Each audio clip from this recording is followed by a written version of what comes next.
ni gute twotahura passion zacu?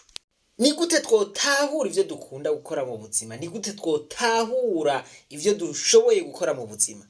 Ibintu bikomeye cyane, mugabo abantu bariyorohereza ntibavyiyumvireko no kuvyiyumvirako, ugaca usanga bariko barabaho ubuzima batatekerezwa kubaho. Passion n'ivyo bintu wumva ugomba gukora. Ubushakashatsi bwerekana yuko mu gihe ubayeho donc uri kurakora ibijanye na passion yawe, ubaho neza, ubaho mu munezero, ubaho ubuzima busagutse, ngo bituma n'amaraso atembera neza mu mubiri.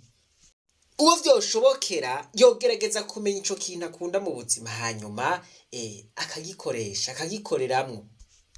Ivyo rero niyo nzira igushikana kuri za ndoto zawe. Hariho igituma warabayeho. Umunsi reka dusubire twige rya jambo ry'abayapani ryitwa ikigai. Ni byiza ko twoza turibukanya kuko hari abo usanga baravyibagiye, abandi batavyize, abandi barapfuvye. Ikigai ni igituma uriho. Naho wowe utarakimenya, naho wowe ubona wibereye ngaho gusa, voilà, hariho igituma uriho. Ico kintu kikuvyura mu gitondo atawugukubisa inkoni ukavyuka. Ico vy'ukuri kimatanye niki catumye ubaho. Ikigai igizwe n'ibintu bine dukeneye kugira ngo dushobore gushika ku ndoto zacu. Ubwa mbere reka tuvuge duti ni igiki ukunda gukora mu buzima. Icya kabiri, ni igiki uzi gukora, ni igiki ufitiyemo ubumenyi, ni igiki ushoboye, ni igiki ukoze abantu bagukorera inkofera bati wowe vraiment uragishoboye. Ikintu ukoze ubona ko cakoze ku mutima abantu bati wowe vraiment félicitations.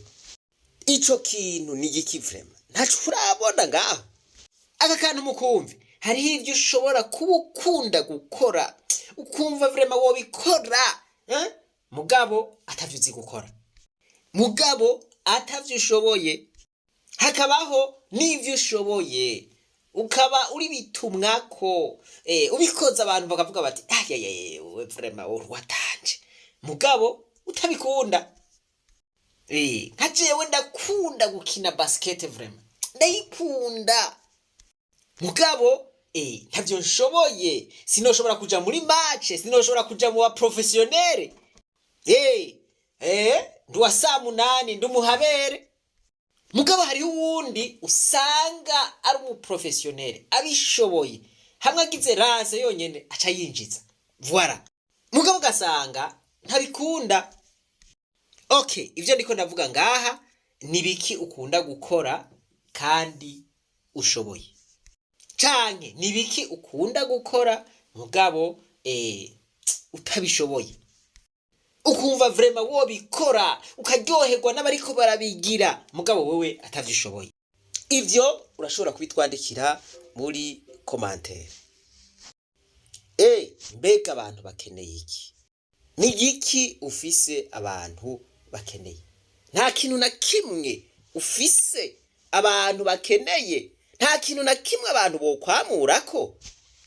Ico cari ca gatatu. Ica kane, ni igiki woshobora gukora kikakuzanira amahera, ugahembwa, kikavamwo impembo yawe. Hagati rero y'ivyo ukunda gukora n'ivyo ushoboye hari kimwe bita passion.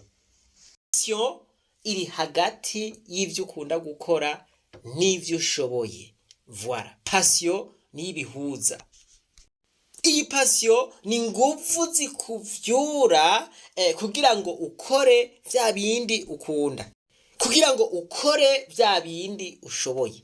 Kandi izi nguvu ziza muri wewe, nta muntu numwe agusunika. Kubera izi nguvu wowe nyene uribwiriza, wumva muri wewe ubuza amahoro udakoze ivyo bintu. Abantu bati mbega uyu mwete uyu muntu afise uvahe?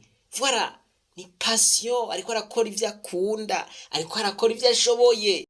Icya kabiri, akantu mukumviritse, hagati y'ivyo ukunda gukora n'ivyo abantu bakeneye, n'ivyo isi ikeneye, hariho mission.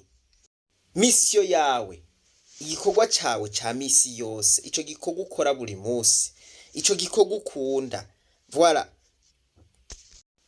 ivyo ukunda gukora abantu barabikeneye, voilà, nimba babikeneye, nimba babikwitezeko, iyo ni mission.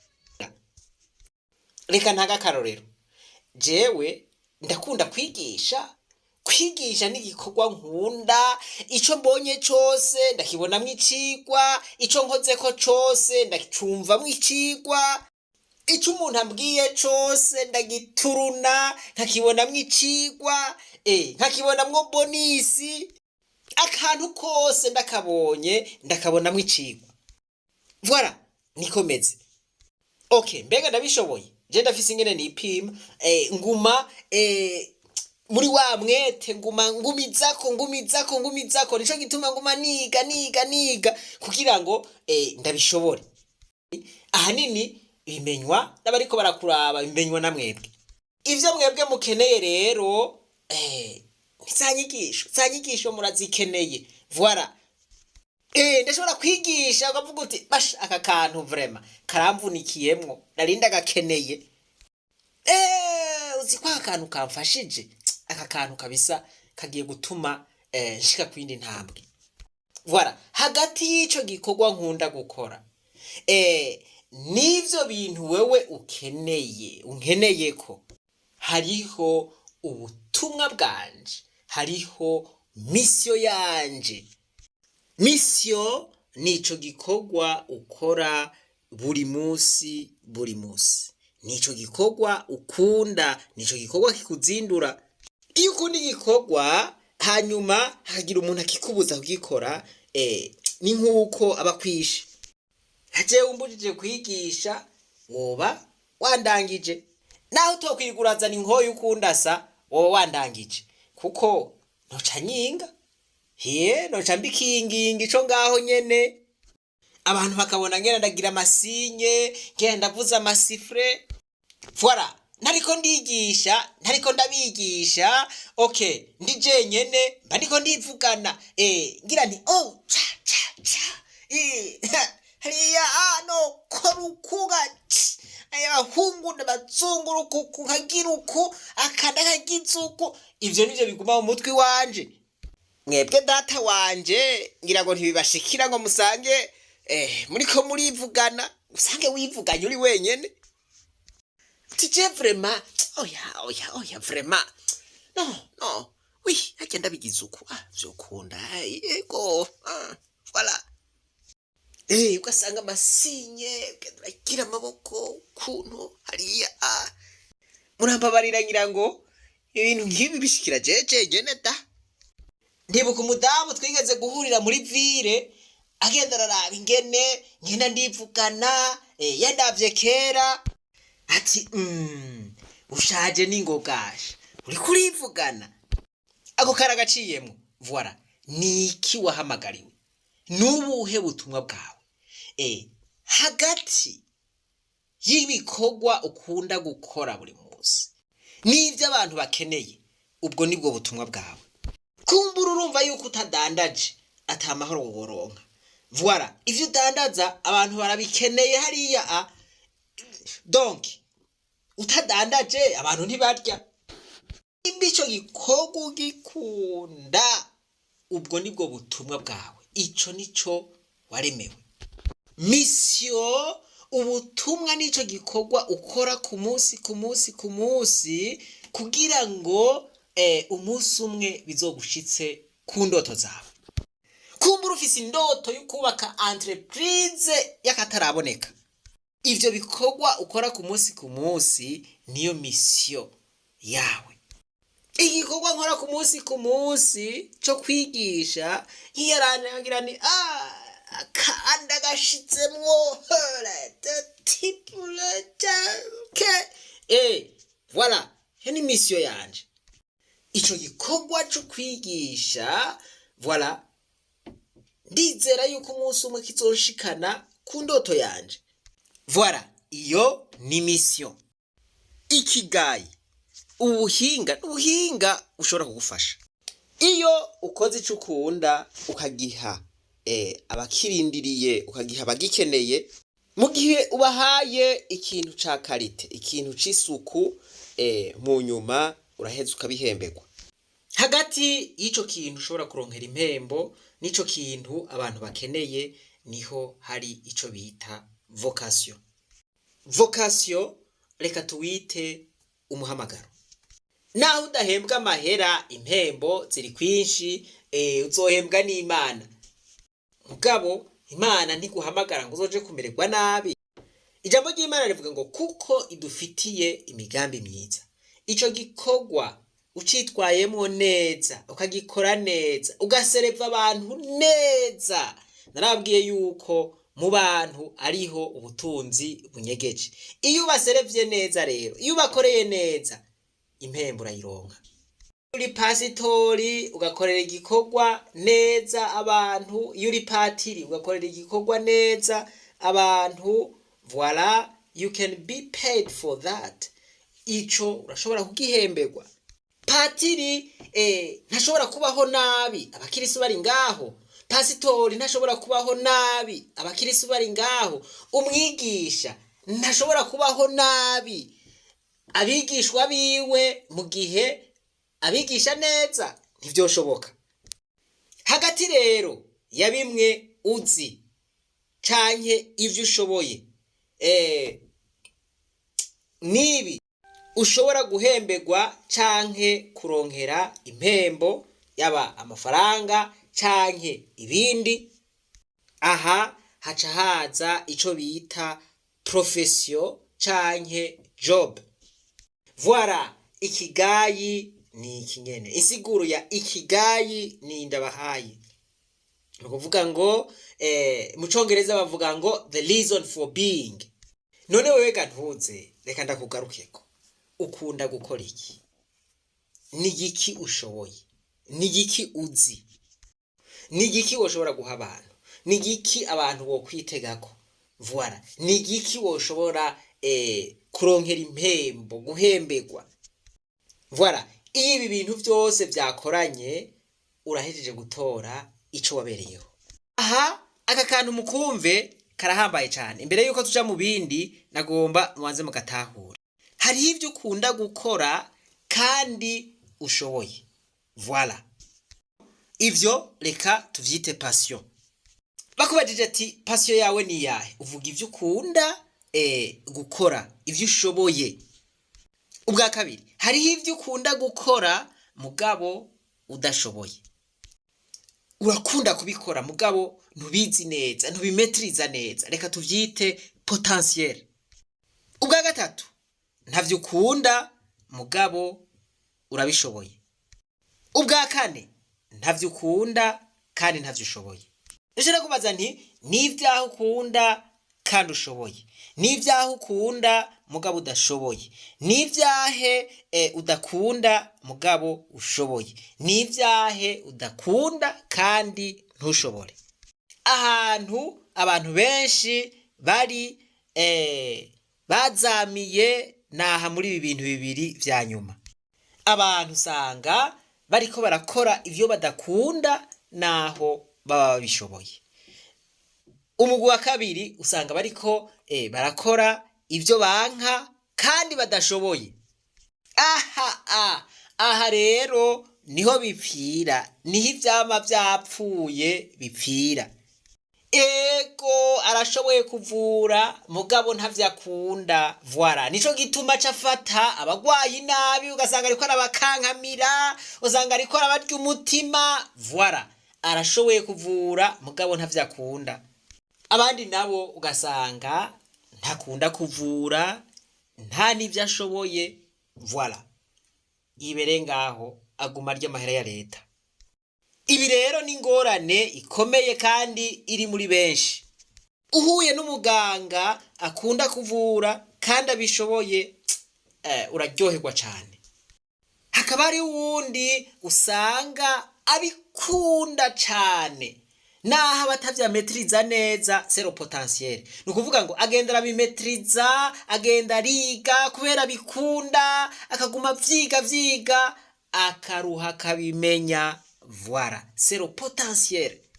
Voilà, nico gituma udashobora kuva ku ishure urose akazi ngo ushike ukora nk'abaprofesiyoneri bamaze imyaka 20 mu kazi. Mugabo ubikunda utegerezwa kubimenya vyanka vyakunda.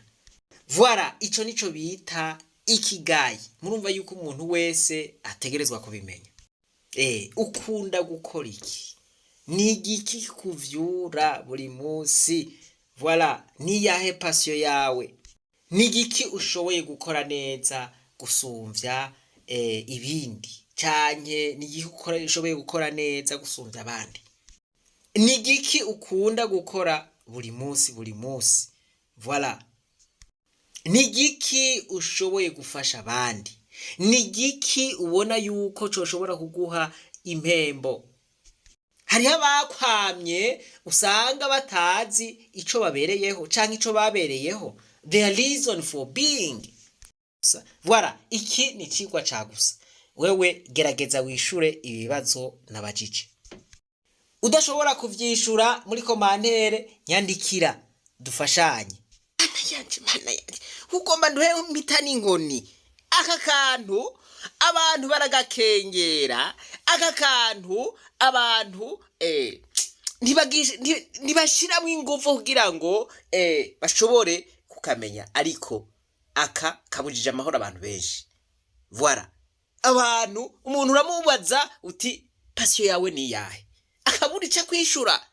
Ukamubaza ukunda gukora iki mu buzima, akabura ica kwishura. Voilà, ushoboye iki, akabura ica kwishura. Umuntu wese arafise ico ashoboye gukora, umuntu wese arafise ico akunda gukora mu buzima. Voilà, umuntu wese arafise mission. Umuntu wese arafise ico yofasha abandi, ico yokontribuwa mu buzima bw'abandi. Abantu bakavuga bati aradufashije kabisa, aradufashije. Ico kintu wofasha abandi bantu bakavuga bati ni igiki ga mwene data, ni igiki ga mwene data, none ugomba nduhingire gute? Mana yanje. Okay, donc nyandikira dufashanye tudiskite, tubivuganeko. Voilà, ndagufashe kuko aka kantu niyo kuguruka muri wewe, uzobaho ubuzima busagutse, uzobaho unezerewe, uzobaho. Voilà, jewe nta kintu nta muntu avyura, nta muntu agira ngo vyuka uje gukora ibi nibi. Oya, jewe nyene ndabura amahoro muri jewe. Nkavyuka. Voilà, umwanya wanjanye nkagira nti mana yanje ndagowe ibintu none ibi bintu kandi nkabikora atana mahera wampaye. Voilà, mugabo nkumva ni swing yanje, nkumva numunezero wanje. Voilà, nkumva ntabikoze, nkumva vremideni, nkumva mbuza amahoro. Voilà, ndiho kubwivyo. Ico nico navukiye, ico nico nabereyeho. Voilà, ico nico kimpa umunezero, nico kimpa amahoro. Ico nico gituma nezerwa, ico nico gituma wumva afise morale. Voilà, ntariko ndakora ico, nta morale noronka. Mbwira nawe ikintu uri kurakora wo kumva ufise morale, wo kumva vraiment ufise morale sana, ukagira uti ndabica, ndababagira ibisiga. Mbwira ico kintu wokora ukumva vraiment uranezerewe, abantu bakumva ufise morale. Ico kintu kimbwira. Voilà, ico kintu wewe nico wahamagariwe. Ubwo nibwo butumwa bwawe wampaye inka. Ntukifate minenegwe, kuko ugifashe minenegwe ico kizoguhumira. Uzoguma ugenda wumva harakabuze muri wewe, uzoguma ugenda wumva mana yanje none ni iki kitagenda neza muri jewe. Voilà, kubera ico iyo uri kurakora ico ukunda, no mu kurangiza no mu gupfa uragira uti mana warankoresheje ibikomeye, warankoresheje ivyuhizi, ndagushimiye cyane. Voilà, hanyuma ukiruhukira. Mugabo iyo urangije hari ibintu byinshi ubonye utakoze wategerezwa gukora, irisi ntigacikoroka igatibuka yo ti mana yanje ibintu ni byose nivyo nari gukora Imana iti herabe upfa ubabaye urangiza ubabaye none kubera iki worangiza ubabaye twige dusaba Imana tuze turangize neza voilà ugira uti antuka hari ico natereye mu buzima bw'abandi hari ico natereye ikibano canje hari ico natereye abagenzi hari ico natereye igihugu hari ico natereye isi voilà hanyuma wirangirize neza voilà iki kintu ikigayi iki kintu catumye ubaho voilà utagikoze uzopfa ubabaye uzopfa umerewe nabi voilà kuze wirangirize neza mutama igihugu gakorera n'umuryango bakazovuga bati vy'ukuri iyo naka abakihari no munsi tuba tuze ku ntambwe ikomeye cyane bakaba binovora votre passage mu gihugu cy'Uburundi tunganya rero iherezo ryawe iherezo ryiza tuba twatanguye nabi niko bimeze mu ingorane zo gutangura nabi ingorane no guheza nabi duheze neza uriko rakora iki wa Murundi we uri ngaha kura ngo iherezo ryiza aho herereye iherezo ryiza ku gihugu cawe iherezo ryiza ku muryango wawe nico kibazo ndagusigiye murakoze mu majambo uyu mugabo yoba yaravuze yaryoheye iri jambo ryarandyoheye iri jambo basha ryaranyishe ngo que votre passage reste viva uri kurakora iki cotuma passage yawe abantu bayinovora bavuga bati nukuri ntituzokwibagira apana mu kibi oya muciza hamwe bagiye ku maziko bavuga bati ntituzokwibagira bakabivuga mu kuri vy'ukuri warakoze ku mitima yabo ntituzopfa tukwibagiye votre passage ikagumira grave mu mitima yabo turabona ba Mandela turabona ba Albert Einstein turabona ba Martin Luther King turabona ba Gandhi abo barapfuye ntibakiriho haciye imyaka amajana voilà ijanana mukabe ivyo bavuze turacabikoresha rere passage reste viva mugabo hariho nabandi apfuye biba birangiriye ngaho umengo ntiyigeze abaho ibi vyose bituruka hahandi kumenya ico wabereyeho kumenya icatumye uvuka kumenya ico wofasha abandi ico nico kizotuma passage yawe itibagirana turiko turagira research canke turiko turagira recherche turiko turagira ubushakashatsi turarondera duti aha kantu Mandela yarakavuze aha kantu Martin Luther King yarakavuze aha kantu voilà Gandhi yaravuze uku nuku voilà we nawe bazokwama bavuga kwite bazokwibukira kuki bati aka kantu naka yari yaragakoze yari yaragahinyanyuye yego vraiment reka tukarondera birababaje kubona ubaza umuntu uti passion yawe ni iki ntatora icarico ushoboye iki ntatora icarico ni giki ubona woshobora guhembegwa utari gukoresha diplome yawe ni giki woshobora gusereva abandi kandi ukabasereva uryohewe ukakibaho uryohewe ni giki isi igukeneyeko sinoheza bene data ariko nizere yuko icigwa cuno munsi ikigayi mwagitahuye iyi ni imfashanyo ndiko ndabaha ku buntu na jewe ibi biriko birambiragiramwo ntabisohoye nababwiye yuko na je ntoronka amahoro voilà nico gituma turiko turafashanya okay ufise ingorane hehe yivuge ukaba wahezagiwe n'iki cigwa kora subscribe ufyonde kuri jeme no kuri kakazogera ibisigaye rero reka twibananirize rwa rugendo rwacu maze tugaruze umunezero satani yatunyaze umuntu atarashika mu ishuri ry'abarundi bose turamuhaye kaze que votre passage reste viva menya ico wabereyeho menya ico wavukiye menya igituma uri ngaha kwisi